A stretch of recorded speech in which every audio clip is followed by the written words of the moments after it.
اسی طرح اگر ہم 24 گھنٹے اللہ کے حکم اور حضور پاک صلی اللہ علیہ وسلم کے طریقے پہ گزار دیں تو 24 گھنٹے دین بن جائے گا، عبادت بن جائے گا۔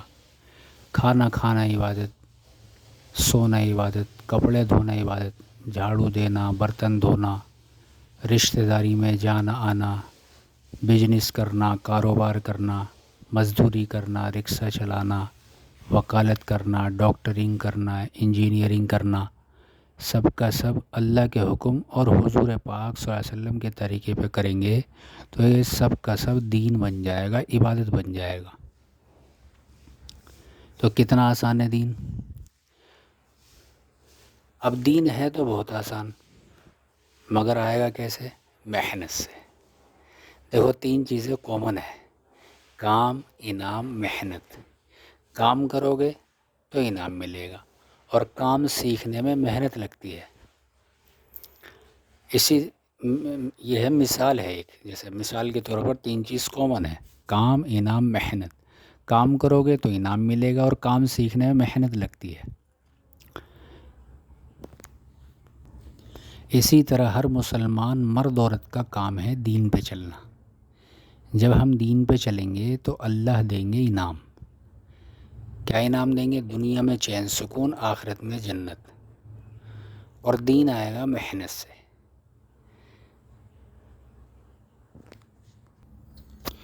محنت کیا ہے؟ دیکھو ہمارے نبی نے، آپ صلی اللہ علیہ وسلم نے دین کی لیے کتنی محنت اور قربانی دی کہ میرے آپ کے نبی، ساری کائنات کے نبی، نبیوں کے نبی حضور پاک صلی اللہ علیہ وسلم اپنے گھر سے نکلتے اور لوگوں سے کہتے: او لوگوں، اللہ کے سوا کوئی عبادت کے لائق نہیں ہے، اور میں اللہ کا آخری نبی ہوں۔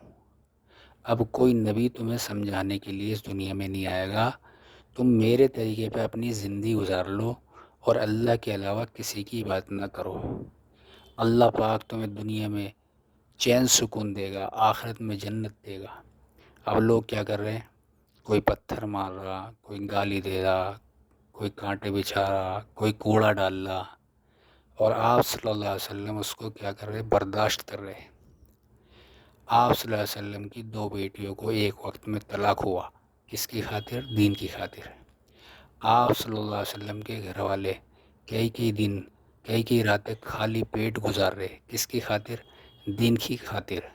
آپ صلی اللہ علیہ وسلم کے صحابہ اللہ کے دین کی محنت میں، اللہ کے راستے میں نکلے، اور دشمن مقابلے پہ صحابہ کے ہاتھ کٹ رہے، پیر کٹ رہے، گردن کٹ رہی، صحابیہ بیوہ ہو رہی، بچے یتیم ہو رہے، کس کی خاطر؟ دین کی خاطر۔ جب اتنی محنت اور قربانیوں سے یہ دین ہم تک آیا ہے جسے ہم سنبھال بھی نہیں پا رہے۔ ہمارے علماء کرام 12 سال پڑھ رہے، 12 سال پڑھا رہے، 12 سال تبلیغ میں دے رہے، اور ہم سے کیا کرے کہ تم بس اتنی سی محنت کر لو، اتنی سی محنت کر لو۔ کتنی سی محنت؟ کہ مرد حضرات سالانہ 4 مہینے 2 ماہ مرکز بغیر موبائل کے اللہ کے راستے میں نکل کر امیر کی اطاعت میں دین پہ چلنے کی پریکٹس کر لو۔ عورتیں اپنے محرم کے ساتھ 3 دن اللہ کے راستے میں نکل کر دین پہ چلنے کی پریکٹس شروع کر دیں۔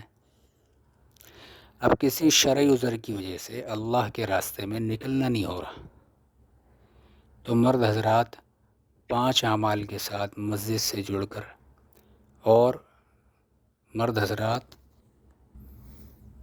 مرکز سے جڑ کر باقی مشوروں میں شرکت کر لیں۔ عورتیں 5 اعمال کے ساتھ محرم کی نگرانی میں گھر کی تعلیم اور ہفتے واری تعلیم کی پابندی کرتے ہوئے 6 ماہی جوڑ میں شرکت کر لیں۔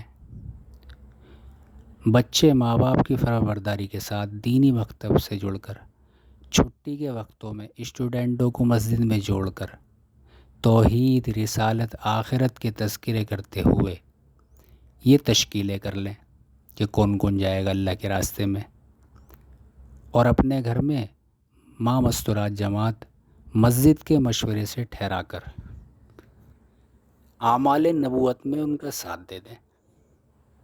اتنی سی محنت کر لیں کہ اگر ہم اس محنت کو کر لیں گے تو یہ کتنا بڑا فائدہ ہوگا. آج ہم پریشان ہیں، ہر کوئی پریشان ہے کہ میرے گھر میں برکت نہیں ہو رہی. کوئی وظیفے پڑھ رہا ہے، کوئی تعویذ کے چکر میں لگا ہوا ہے. تو یہ محنت جو ہے یہ سب سے بڑا وظیفہ، سب سے بڑا تعویذ، سب سے پیٹنٹ دوا ہے. ہم سب مریض ہیں، روحانی بیمار ہیں. اللہ ڈاکٹر ہے. اللہ نے اس محنت میں ہم سب کا علاج رکھا ہے، بچوں سے لے کر بزرگوں تک پورے عالم کا علاج رکھا ہے. اس محنت کو میں بھی سیکھ رہا ہوں، آپ بھی سیکھیں، دوسروں کو بھی سکھائیں. کامیابی دین پہ چلنے میں ہے. دین آئے گا محنت سے، نہ نیٹ سے، نہ موبائل سے، نہ چغلی غیبتوں سے، نہ بحث کرنے سے، نہ فرقوں میں بٹنے سے. دین آئے گا محنت سے.